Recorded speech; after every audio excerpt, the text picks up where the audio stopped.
Good evening, everyone.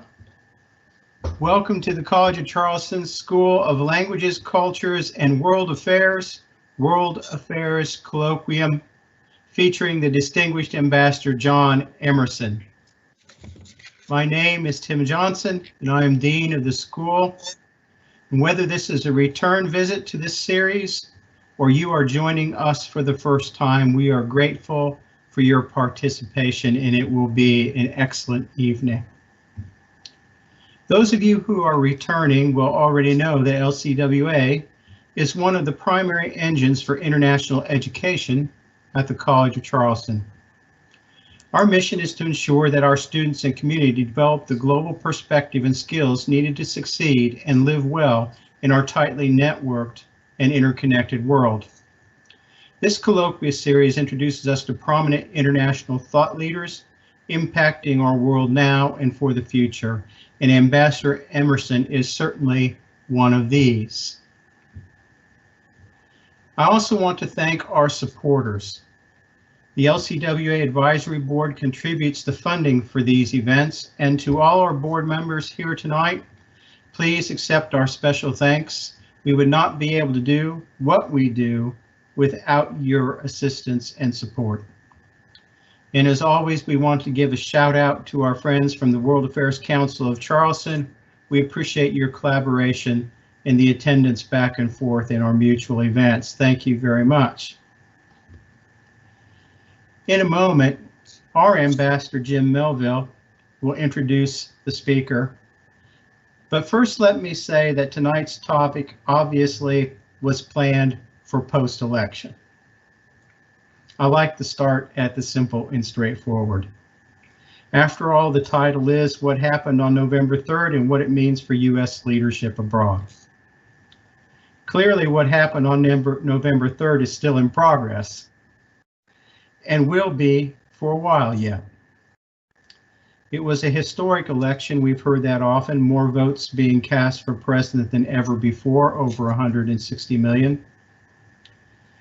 And with all those votes being cast, a margin of difference of 337,000 in the swing states. It was close, or close enough. The first woman of color, Kamala Harris, now Madam Vice President-elect. And we could go on. And as the election process goes on, it's a good time for a discussion on how the results might affect U.S. leadership abroad and what its impact could be. Also, you should note that this presentation is being recorded and will be available online in the near future, and you will have access to the link that we will send out to the friends of LCWA. Now, as Bambi has reminded me, she's our producer tonight and does an excellent job with these events. There's one very important job that I need to remember to announce. After his presentation, Ambassador Emerson will be taking questions, and the discussion part is one of the most enjoyable parts of our evening together. And you can enter your questions into the Q&A feature on your screen. If you are having difficulty locating or seeing the Q&A feature, you may need to take your browser and run it across the bottom of your screen, at which point the Q&A button will appear and you can click on it, show Q&A, and then enter your questions. You don't need to wait until the end of Ambassador Emerson's presentation to enter questions. You can enter them as they occur to you, and that way we'll be ready to go for the Q&A. And of course, during the Q&A, you can still enter your questions. So now let's bring on the screen the host for the evening, Associate Dean, the Honorable Jim Melville, who himself enjoyed a distinguished career of over 30 years in the Foreign Service, serving most recently as Ambassador to Estonia. And Jim will introduce our guest tonight. Jim, I'll leave it to you to make your introductions.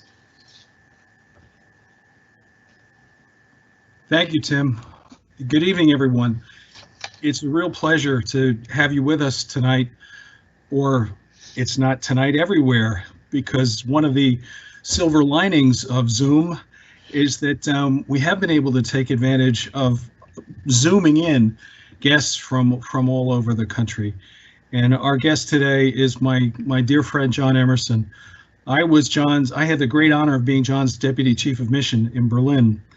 And we met when he arrived in Berlin in August of 2013, after many conversations while he was going through the confirmation process. John had a very distinguished career as a lawyer and political activist, and then he went into the private sector, where he also had a smashing success.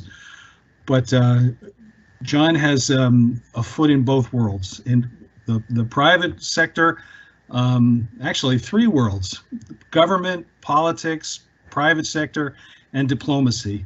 I can tell you John was a terrific ambassador to Germany, and just a great representative of the United States. But one of the things that made him so popular with Germans is he knows so much about our political system. You know, having worked on Gary Hart's presidential campaign and then being a deputy assistant to President Clinton in the White House, John's experience is vast and deep, especially when it comes to California. So, John, I don't want to do all the talking. I really I want to hear what you have to say. This is such an important election, and I will always remember that wonderful half hour we had with the vice president in Munich, when the congressional delegation was late, and you and me and your wonderful wife Kimberly and the vice president got a half hour to just chew the fat. And I think that's the most fun I had in my whole Foreign Service career. So thanks for that. And I'm looking forward to hearing what you have to say. So, as the Germans say, the floor is yours. Thank you so much, Jim. Thank you, Tim. And I want to particularly thank LCWA and the College of Charleston for having me and for organizing tonight's event. What can I say about Jim Melville? Jim, also a dear friend. I think we both share that. Really, truly a mentor of mine. I'd had, substantial White House experience and, significant public, private sector experience, but I'd certainly never been an ambassador, never worked in the State Department, arrived in Berlin, wet behind the ears, and Jim really was more than a friend. He was a mentor, a teacher, a colleague. The only complaint is that he didn't tell me that upon my arrival that 6 weeks later news was going to break that the U.S. had allegedly been tapping Angela Merkel's cell phone. You might remember that moment. So Jim and I had some pretty interesting times to kick off our relationship with. And then I had the great pleasure and honor with my wife to visit Jim and Joanna in Estonia, in Tallinn, when Jim was the ambassador there. And he was an extraordinary ambassador, still has deep and strong relationships with Estonia. As I do with Germany, I now chair the American Council on Germany. And I think this is one of the wonderful things about our diplomacy in the United States, is that we tend to move on, but we continue to deepen even after we've been posted the important ties and bonds between our country and the countries to which we've been posted. Jim's been pretty much everywhere, including Russia, including many parts of Europe and England. And I would hope when we get to the Q&A, we'll have some questions for him as well about what's going on. So with that, I've been asked to, both Tim and Jim asked me to address this question of what happened on November 3rd and what does it mean for U.S. leadership abroad. I hope you have an hour and a half, because that's about what it'll take, but we'll make it a little quicker than that.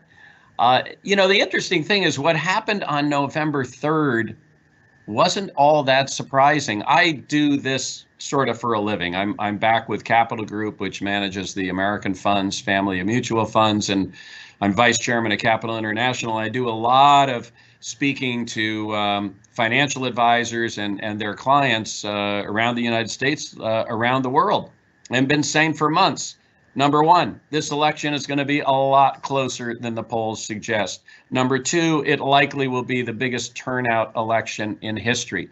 Number three, election day will be election weeks, both on the front end and possibly on the back end. Why?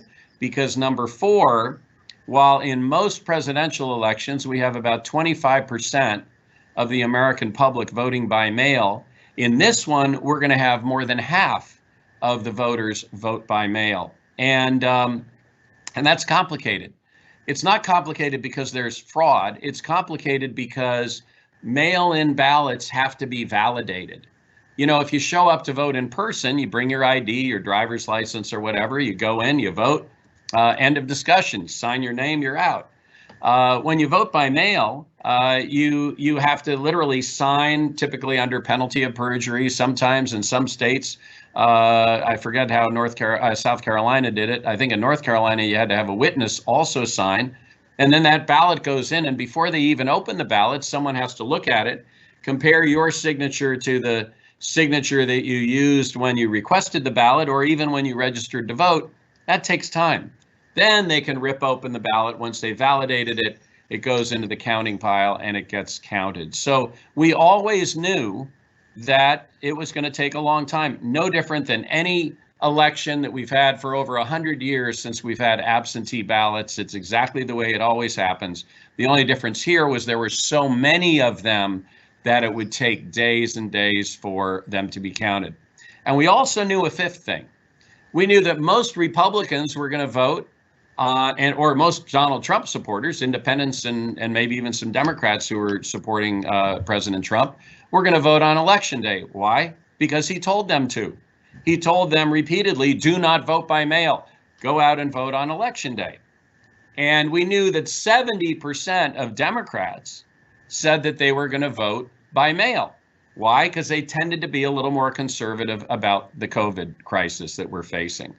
And so we also knew, and this was widely reported in the run-up to the election, that on election night, as the votes were counted, because most states first count the votes that come in on election day, and then they start validating and counting the vote by mail ballots, that in all likelihood, the Republican candidates would show a big lead.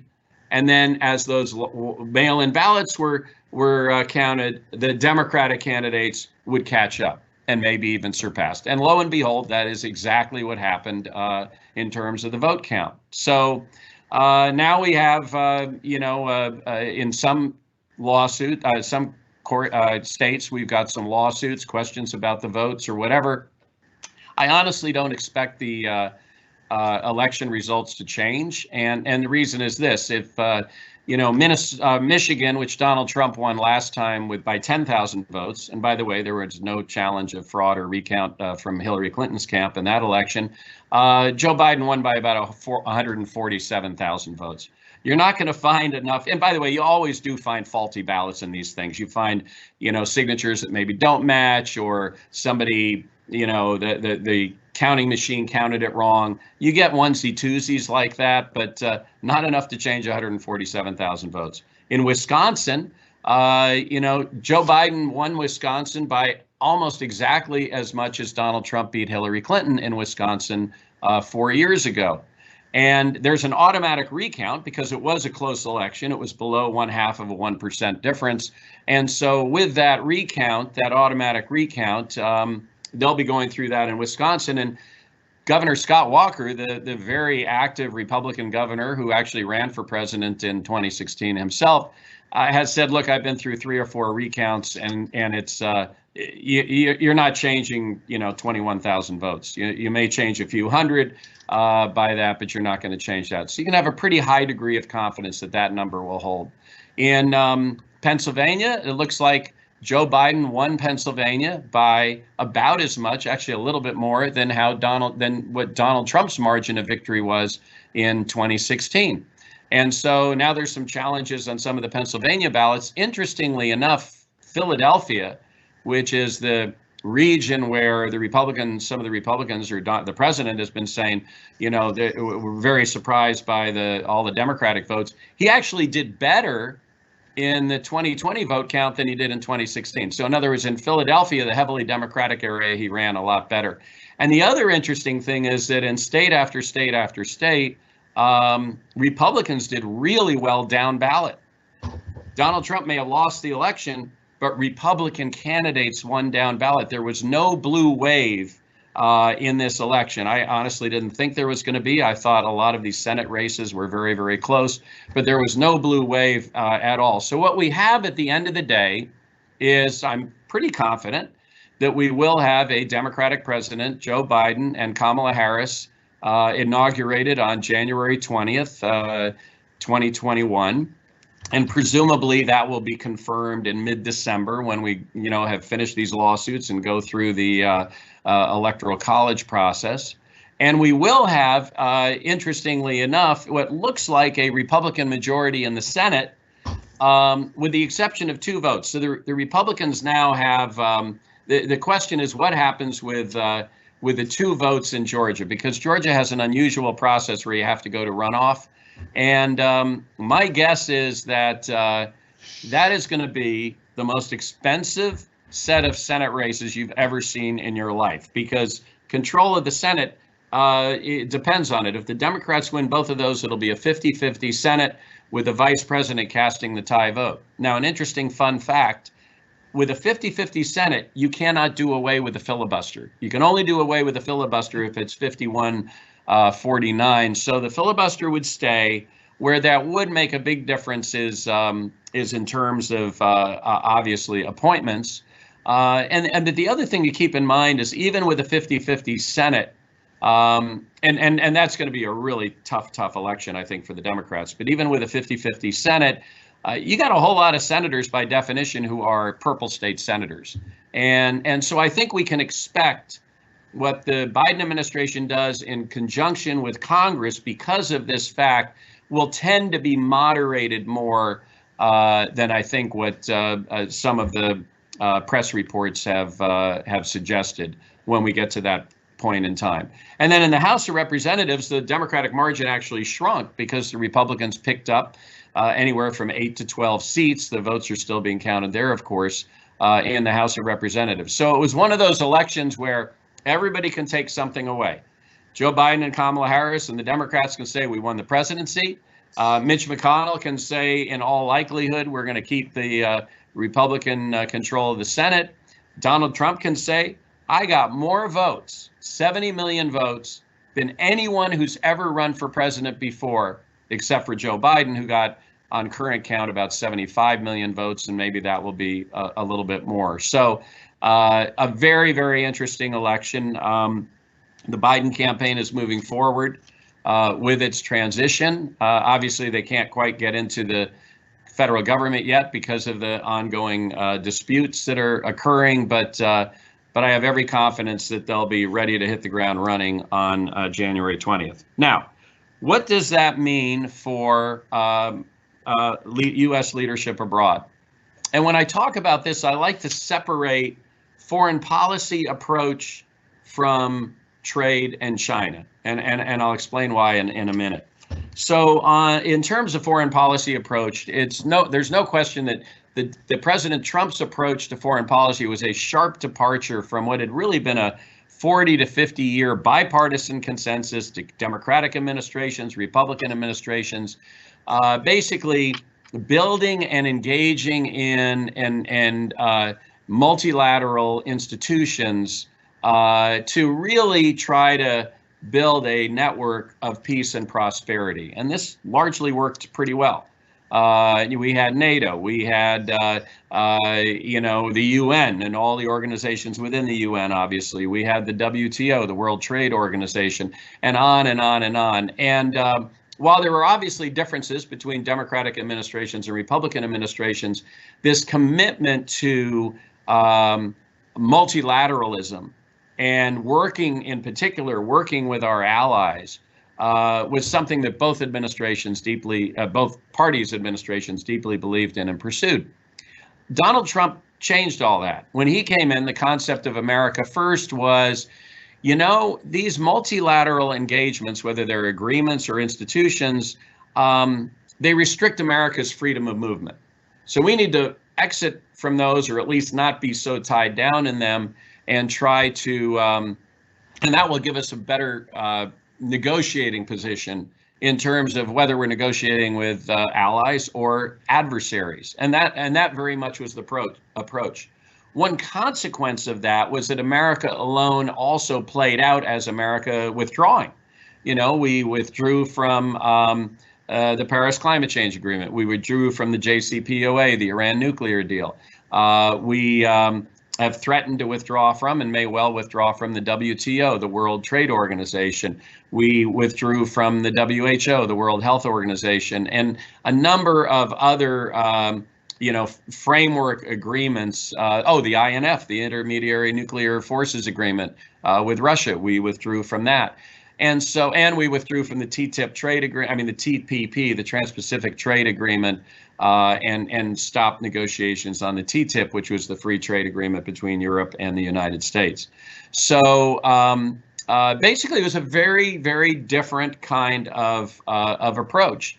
And it was an approach that I think some of our allies felt emphasized more the differences and disputes that we had with our allies than what we shared in common with them. So with Joe Biden coming in as president, he was chair of the Foreign Relations Committee in the United States Senate for years and years. He was vice president for 8 years. He's a multilateralist, and he's a transatlanticist, which is something that Jim and I certainly care about, having represented our country in my case in Germany, in Jim's case, so many countries in Europe and the UK. And so as a consequence of that, we certainly will see a re-engagement with our allies, a broader focus on the issues that we share in common, a commitment to rejoin the Paris Climate Change Agreement, for example, to reintegrate into some of these multilateral institutions that we had been pulling away from and reducing our impact in. And all that, but it doesn't mean that these disputes and these issues that challenges we have with Europe go away. Take burden sharing, for instance, the whole idea that our European allies need to do more to pay their fair share in terms of NATO. That actually started with President Bush and was continued and re-emphasized under President Obama, who in 2014 at the Wales NATO summit got the member states of NATO to agree that by 2024, everybody would be up to 2% of GDP on defense spending that could be used for NATO missions. And so that issue isn't going to go away. What happened was, I think the Trump administration certainly raised the decibel level on it and created even more push behind it. That's not going to go away. Challenges that we have around, say, Nord Stream 2, which is the pipeline coming from Russia into northern Germany, which both the Obama administration and the Trump administration oppose, that's not going to go away. Some of our disputes on trade aren't going to go away. We get very frustrated with the Europeans when it comes to their insistence on keeping American beef out of Europe, or their insistence on non-GMO products, or their insistence on what we call geographic indicators, saying, well, you can only sell, Parma ham if it's actually from Parma, or you can only sell Parmesan cheese if it's actually from, Parma. And, notwithstanding the fact that I think some American companies have really enhanced the popularity of Parmesan cheese. So, we have those kinds of issues, but they will persist, but they will persist in the context of a much deeper and broader relationship with our friends and our allies. And interestingly enough, on the trade area, Tony Blinken, who is Vice President-elect Biden's top foreign policy advisor, will probably end up as his national security advisor, said in a speech to the U.S. Chamber of Commerce a couple of weeks ago that President Biden would seek to end the artificial trade wars with Europe. So we may see a change there. So I think on foreign policy, it's going to be much more about engagement, re-engagement, re-involvement, working closely with our allies. On trade in China, I think you see much more a change, a difference in degree rather than a difference in kind. And by that, I mean, you're not going to see a wholesale shift in approach the way we are in the general approach to foreign policy. I mean, the fact of the matter is that I think, and you have to give Donald Trump and Bernie Sanders, honestly, credit for this. In the 2016 campaigns, they made very, very clear, they focused on the fact that there are a whole lot of Americans who got left behind by globalization and honestly, the technology revolution, although they didn't emphasize that as much, but by globalization, and that our trade agreements do not do enough to protect them. And I think that bell has been rung, and that message has been loudly heard, not just on the Democratic side, where Democrats were always a little more skeptical about trade agreements. It was always tougher. You always had to get them with 2/3 Republican votes and 1/3 Democratic votes to get them through Congress. I did 2 of those when I was in the Clinton White House. But in any event, the idea was that, you know what, we need to, both parties recognize now, broad bipartisan consensus. We need to do a better job of negotiating agreements that are going to level the playing field. Democrats particularly focus on labor and environmental rights. And you can see an example of this in the USMCA, the renegotiation of the NAFTA agreement, where the Trump administration did a good job of not only negotiating that, but bringing organized labor along to approve it when and support it and endorse it when it went through the Senate to be confirmed. The difference in degree on trade will be, I think, much more in terms of tone. I think President Biden will be much more reluctant to impose across-the-board sanctions. He would use more retaliatory sanctions to, retaliate against unfair trade practices. And rather than withdrawing from the WTO, which is a commitment that President Trump had clearly made, what his intention was, made that clear, would be to in fact, re-engage in the WTO, but with our allies to try to strengthen it, and particularly strengthen the enforcement mechanisms and the decision-making powers, so we don't have to wait 10 years to get a ruling that Airbus has, or the EU has violated WTO rules by illegally subsidizing Airbus, and as happened just in the past year. So that's the difference in degree, but not a difference in kind. On China, I think it's the same thing. And again, you have to give, President Trump, the Trump administration, credit for this. They basically turned the conversation away from what had been a 40-year belief that the more we engage China, the more they will become like us in terms of abiding by rule of law, playing, participating within and engaging within and honoring these multilateral institutions, respecting intellectual property rights, on and on and on. And honestly, that just hasn't happened. And particularly in the last few years, we've seen that hasn't happened. And the idea of being tough on China has broad bipartisan support. And you don't need to look any further for proof of that than in the vote that was taken a few months ago in the United States Senate on unanimous consent that if the Chinese companies don't adhere to Western standards of transparency and financial transactions, that within a 3-year period of time, that all Chinese companies, or those Chinese companies, will have to be delisted from American stock exchanges. And the reason that was stunning was it was done by unanimous consent. What that means is not one senator raised his or her hand and said, maybe we ought to talk about this. It's not even about votes. It's about even having a debate. So that tells you where the bipartisan consensus is on China.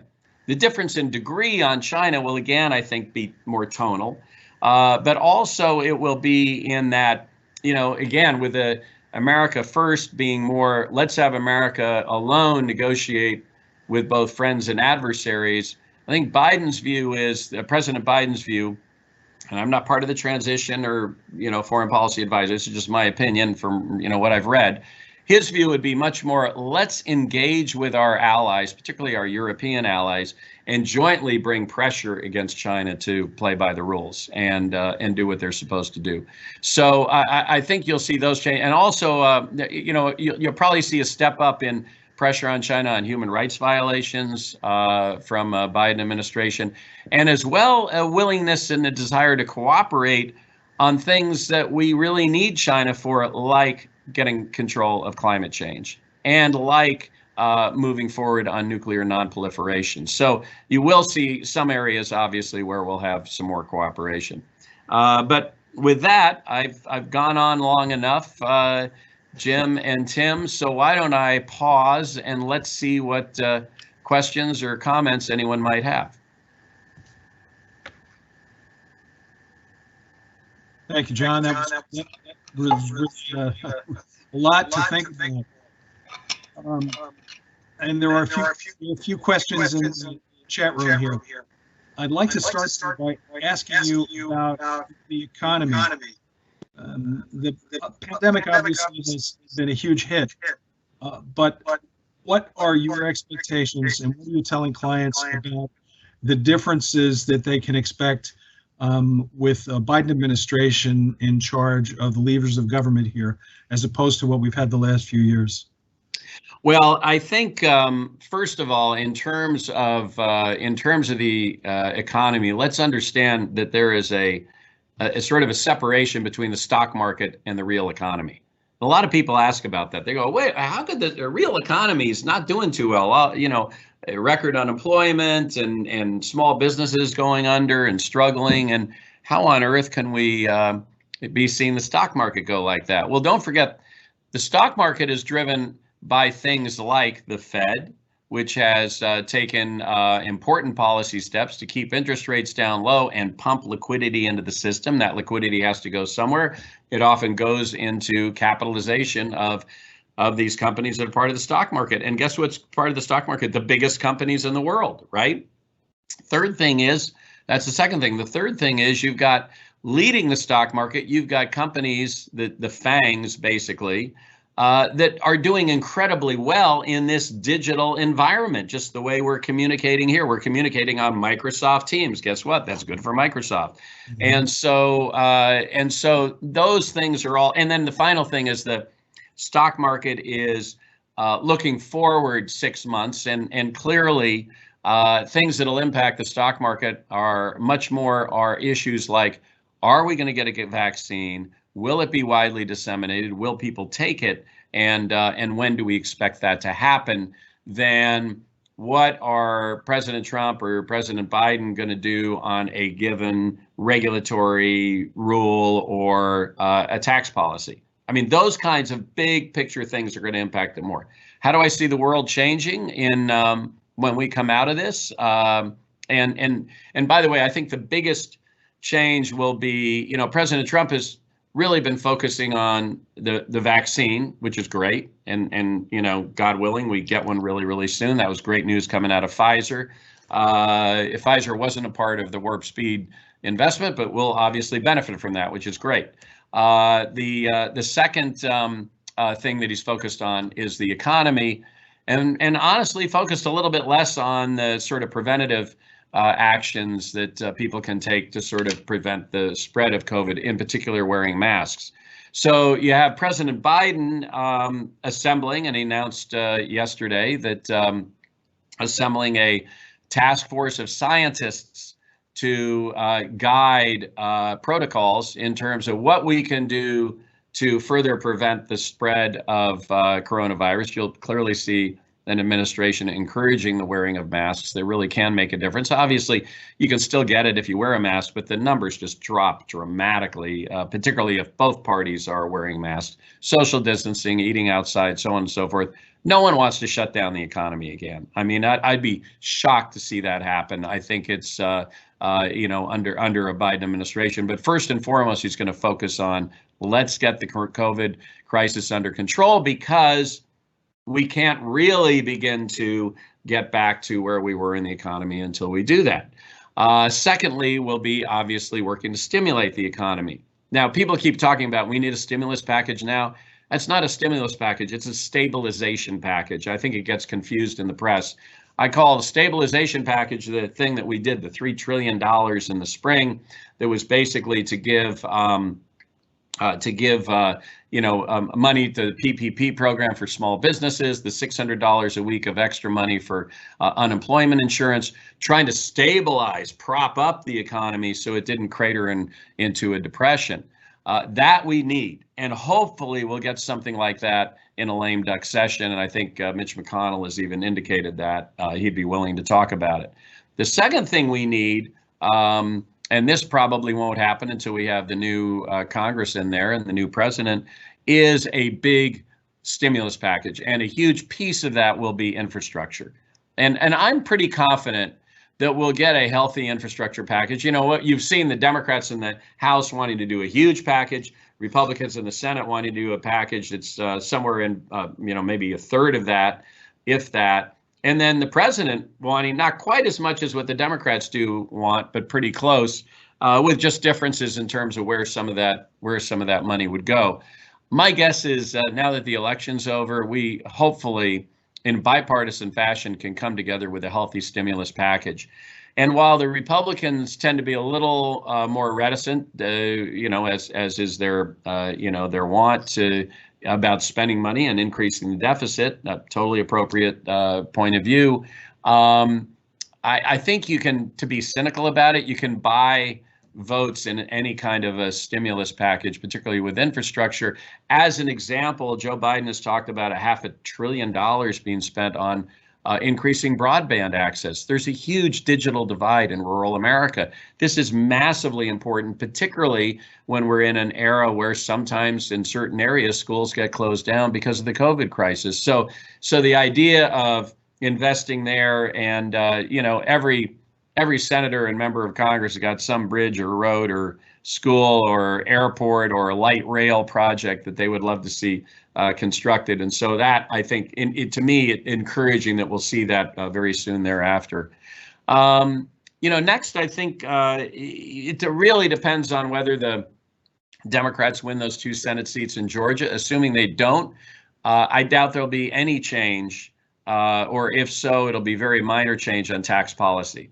Because the Democrats will need those 50 votes through the budget reconciliation process, which is a mouthful that I don't begin to understand. But Capitol Hill people say you can do it with 50 votes, and that's what in 2017, what the Trump administration was able to do when they controlled both houses of Congress to get the tax cut through Congress. So unless they get to 50, I just don't see taxes changing in the next 2 years.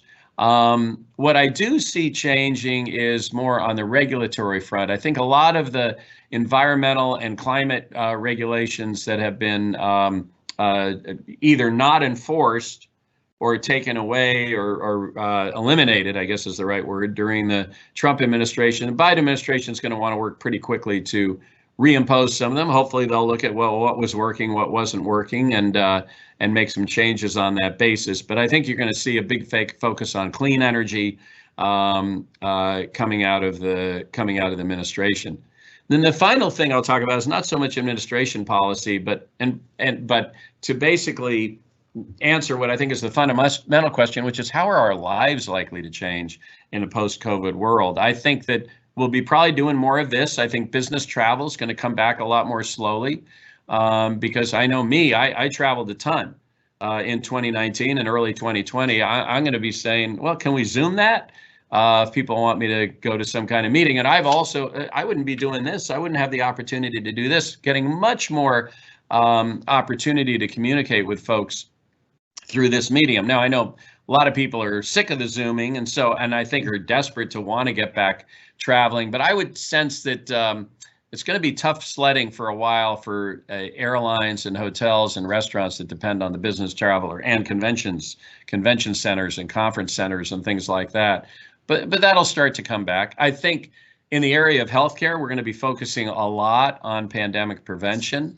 We're going to be focusing on I bet you we end up with health checks at airports, both departure gates and arrival gates that are going to be as common as soon as the security checks that were put in place after 9/11. I think a lot of companies are going to be looking at supply chains. This could be good for America as companies begin to say, well, do we really want to have so much of our product or our parts manufactured in places like China or Vietnam or India. Maybe we ought to move some of that back, at least to our hemisphere. With the USMCA, they could do that, or even into the United States. So you might see more of that. It's easier said than done. These supply chains are often where they are because not just cheap labor, but and by the way, even the cost of labor in China has been going up recently, but because of because of skilled workforce that they need. So an obvious answer is pharmaceuticals. Do we really want so much of our pharmaceuticals to be manufactured in China and India? What happens if we get another pandemic? What happens if there's a vaccine? They need it too. They're really going to ship that stuff back to us? I mean, that's a conversation that's happening. Yet you require a skilled workforce to deal with that. So those are questions that are going to happen that could have a real impact on jobs. In terms of geopolitics, I think there's been a gravitational pull towards nationalism as a result of COVID. During the, Jim and I were both in Europe during the refugee crisis in 2015 and 2016, in Germany for 2015, we both were. Germany kept its borders open. When this thing hit, if you were from Austria wanting to go to Germany, you couldn't go. You could only come in if you were a German citizen. So I think that's a real issue that we ought to, we're going to see. I think more of a tendency towards nationalism, towards people, wanting to wonder about immigration. Where are people coming from? What's happening? And I hope to goodness sake that we get better intelligence and coordination and cooperation with China, where a lot of these things seem to start, so we can, be on them a lot more quickly. So those are just some of the thoughts I had about how the world might change in a Biden administration, policy-wise, domestic policy-wise in particular, and how our lives might change in the post-COVID environment. Thank you, John. I'll try to be shorter on the next question. Well, I'm going to take a little bit of liberty with the question here as it's teed up and embellish it a bit. One of our guests is asking, I guess this goes back to your political and law career, about your professional opinion regarding the current Supreme Court, and does it pose a real threat to LGBT and community and women's rights? Which reminds me of our global agenda and how we push that. You mentioned human rights as coming back onto the agenda for discussion with China, but there are a whole host of other issues that we have not pursued that have traditionally been important elements of our foreign policy. And I wonder what a lot of them have to do with our values and our image abroad. What do you think about that subject in general and those specific points? Well, I think on the Supreme Court, honestly, we're going to have to wait and see. One thing Mitch McConnell's been very effective at is putting people who clearly are ideologically aligned with sort of more the right-wing think tanks on issues like particularly some of the social issues and cultural issues and also business issues onto the Supreme Court. So and onto the federal bench in general.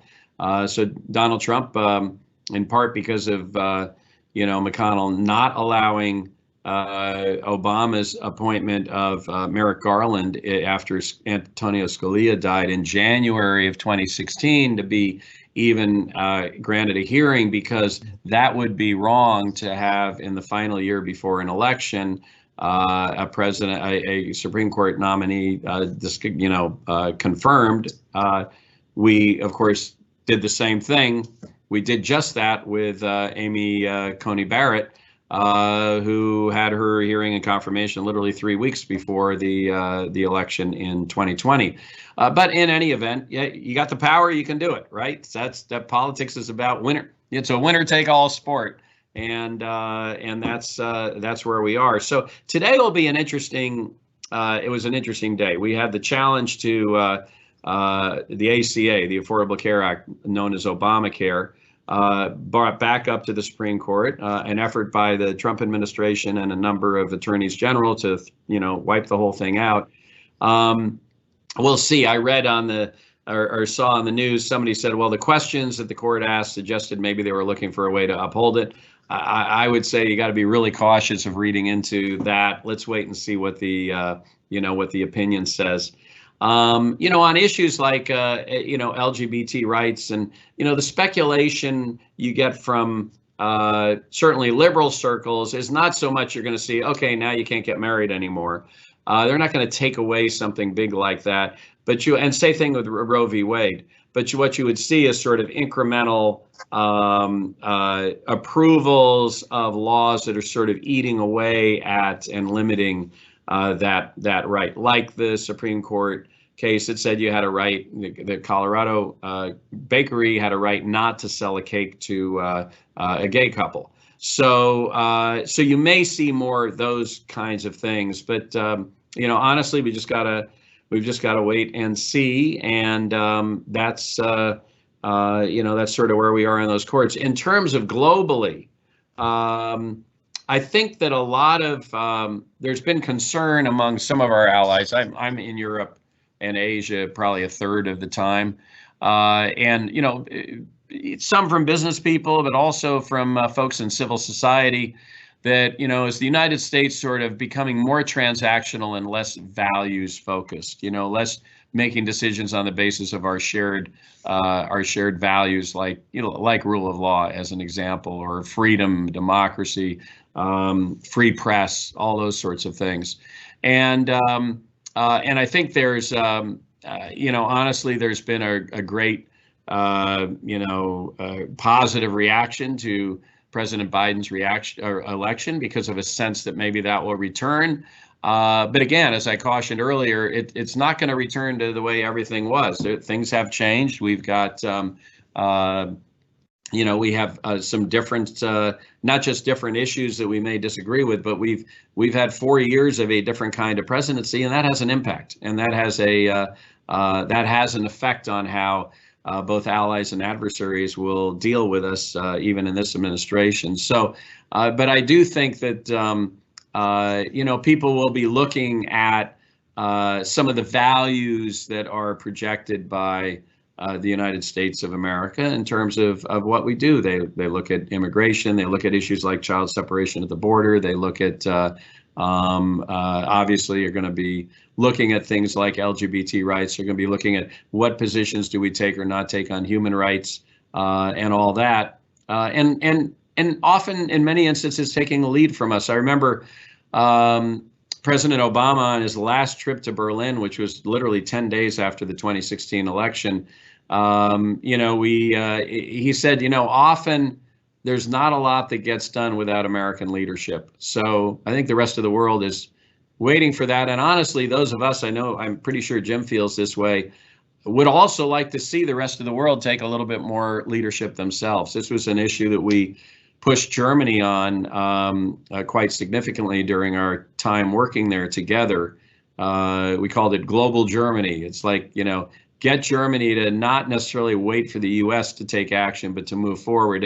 And we're seeing it in recent comments from Angela Merkel and from Emmanuel Macron that clearly some of the European leaders are seeing that as well. I think that's a good thing. John, I completely agree with you there. And I see our mutual friend Wolfgang Ischinger just wrote a book about that very topic. And he did. He did indeed. So, yeah, and that's going to be an interesting benefit of having had President Trump in office for a while, that I think President Biden will be able to take advantage of the fact that our allies and friends have had a chance to see what it's like without the United States playing its traditional role, and maybe there is some room for them to pick up a little bit more of that burden. I do have kind of a fun question here for you. Someone wants to know, and I do too, now that I think about it. Politics, private sector, or diplomacy? Which one do you enjoy most? I've been lucky in that I've had chances to do all of them. I've been in government at both the federal level and the local level. I've been, for 9 years, partner of a big law firm, and now for almost 20 years, my role at Capital Group in the world of finance. But I have to say that nothing was as fun, as stimulating, as exciting as having the privilege of representing my country overseas in Germany for 3.5 years. I mean, that was, it's hard to beat that. It really is. It's a 24/7 job, as Jim well knows from his time in Estonia. You're always on. There are always issues that come up. You're expected to know a little bit about everything and explain some of the tough things and handle the tough questions. You have the opportunity to move around the country. I say it's always a chance to meet the most interesting people in the country you've been posted to, and the most interesting Americans who tend to show up for one reason or another to visit that country. And it's substantively, some of the most interesting issues that I've ever, confronted with. And that comes from being a part of the State Department and working in the place where you've devoted most of your life, Jim. We had, obviously we had the intelligence, build back the intelligence relationship between Germany and the US after the Merkel cell phone incident. We had the Russian incursion in the Ukraine, illegal annexation of Crimea. We had the refugee crisis. We have the effort to negotiate a free trade agreement between Europe and the EU. We had multiple business relationships between Germany and the United States. We had tragically the rise of terrorism in Europe, all occurring on our watch. And add to that, in Germany, we had 35,000 American troops, all branches, but I would say mostly Army. We have U.S. Army Europe, USAR is in Wiesbaden.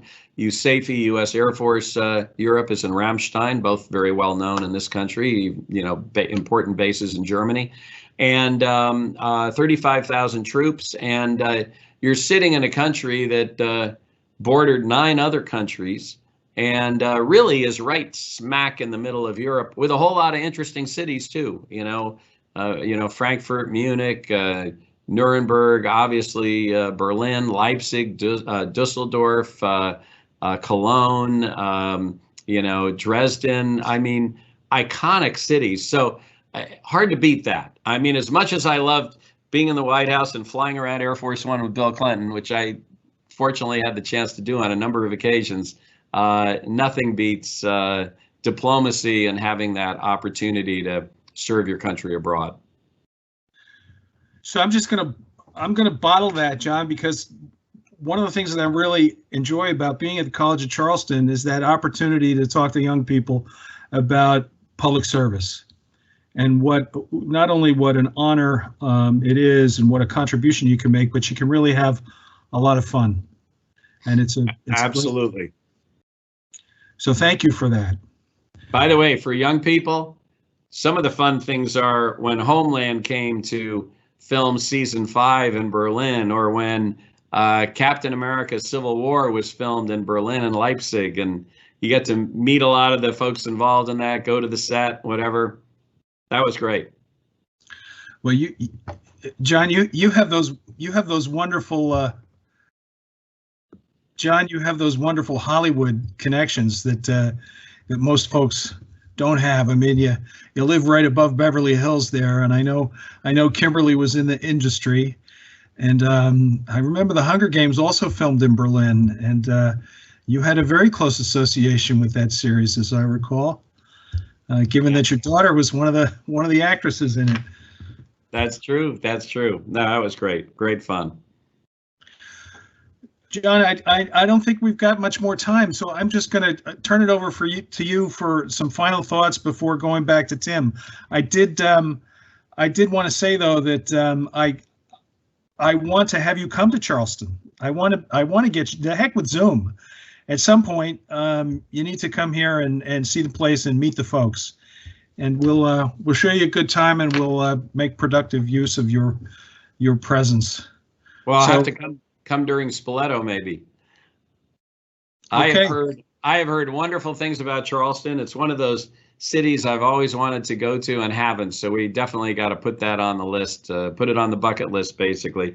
I'll just close with this. And Jim, you'd asked me about this, or maybe Tim, you did at the outset when we were chatting in the green room, as they say. sort of the impact of all this and the politics and the policies on the markets.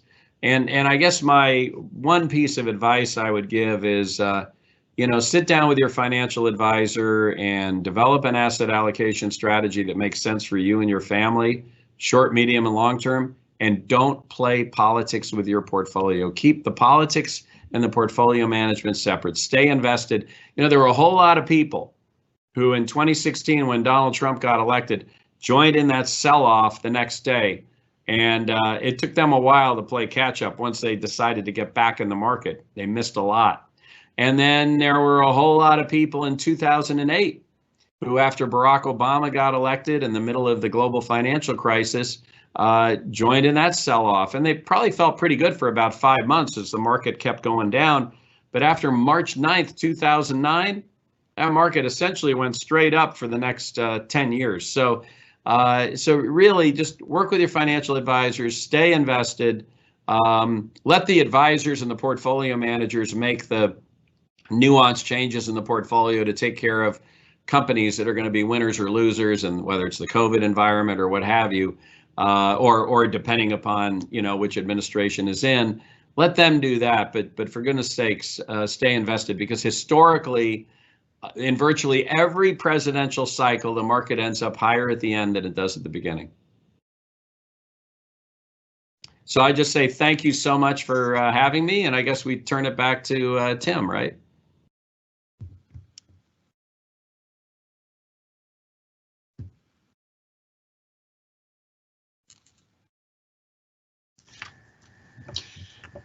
Let me wrap up here. If you don't mind, Ambassador, I'm going to take just a few more minutes here. Other people can stick around, and I'm going to do some quick questions where we can do 1 to 2 minute responses. We've got about 2 or 3 more on the screen.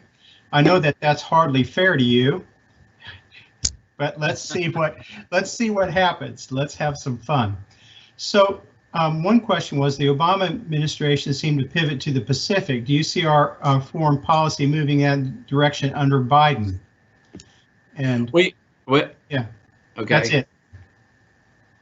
The funny thing is about that pivot to Asia, I think was what it was called, the pivot to Asia, is that once we all of a sudden had Ukraine, the refugee crisis, Russian aggression, repurposing of NATO, boy, if you count the number of times that John Kerry, who was the Secretary of State then, and Barack Obama and Joe Biden came to Europe, I bet you it dwarfed the number of trips they made to Asia. So pivot to Asia really didn't mean leaving Europe. What it meant was, boy, this is an area we have not paid enough attention to, and we need to pay a whole lot more of attention to it. So from that standpoint, I think absolutely we are going to see that. We've certainly seen it in the Trump administration with the focus on China. But it's more than China. It'll be China, Japan. Hopefully one way or another we'll build a broader trading relationship with a number of the countries there, Vietnam, obviously, Indonesia, et cetera. So, yeah, I think you're going to see that. Now, you may see changes in troop movements. I haven't seen anything on that specifically, but, the Pentagon's always looking at that. But fundamentally, of course, there's going to be a very important focus on Asia. But I always used to say in Germany, when people would get all spun up about pivot to Asia, that, well, pivot's a basketball term, and you got one foot firmly planted and you pivot around it. So we're firmly planted in Europe, and now we're pivoting to Asia. Okay, well, here's another one. This is not a quick answer question, so it's not fair, but we'll slide it in there anyway for the last one of the night. So how do you think the new administration is going to deal with immigration laws? Honestly, I am not steeped in that. I say for sure they will eliminate the child separation of the border, and for sure, just because I've seen this in multiple reports, for sure they will try to restore the protection to these DACA workers. And DACA is something that actually has bipartisan support. So hopefully we can actually get legislation through, so it's not just this administration action back and forth, but legislation through that will, allow these people who are brought here, in many cases as infants, don't even speak the language of their home country, are fully and thoroughly American, work here, pay taxes here, protect them from being deported and to a place they don't know. And so that I think I know has bipartisan support. So hopefully we'll see something on that. You know, beyond that, in terms of wall, I mean, don't forget Barack Obama built a lot of wall too. You know, whether that continues or not, all those I'm not sure of. Maybe President Biden will actually get Mexico to pay for it, though. We'll see. So this is fun. Yes or no? Yes or no? Are there going to be U.S. Sanctions on Germany for Nord Stream 2 pipeline? I don't think so. Okay. I know that's not quite a no, but it just and I know absolutely nothing about that. I mean, I haven't heard it addressed in the campaign. I have no idea where the Biden foreign policy approach is. But I think if one thing we're trying to do is strengthen and maybe rebuild in certain respect our relationships with our allies, the sanctions on German companies, the sanctions probably ought to continue on Russia and not so much those German companies. My personal opinion. Fantastic. Well, what a great night. Thanks a lot. Let me give this closing reminder to everybody. Our next event's going to be on Tuesday, November 18th. Now it's going to shift back an hour to 6 p.m. November 18th will be, this will be what we call an ambassador's corner. It'll feature Ambassador Bill Burns in conversation with Ambassador Melville, and we're fortunate to be able to present this with the corner in partnership with the Charleston Library Society. Ambassador Burns, of course, is a career ambassador, the highest rank in the Foreign Service. He had a 33-year distinguished career. He also served as Deputy Secretary of State. He is currently the president of the Carnegie Endowment for International Peace. So keep a lookout for that. We'll have the announcement out for that and the links out for that very quickly, coming soon. So again, thank you for your participation. It's very, very grand night. So until we see each other again, stay well, and remember, what happens here affects what happens there, and what happens there affects what happens here. Thanks a lot for attending the colloquium, and thanks for the good evening, Ambassador Emerson. Thank you. Bye-bye. Bye, everybody. Bye.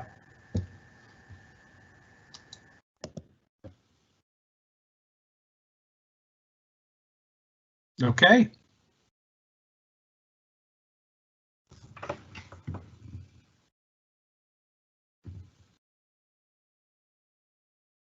All set? You're muted. Yes, I think we're still live, so I will go ahead and end. All right. I'll see you later. Bye-bye. All right, bye.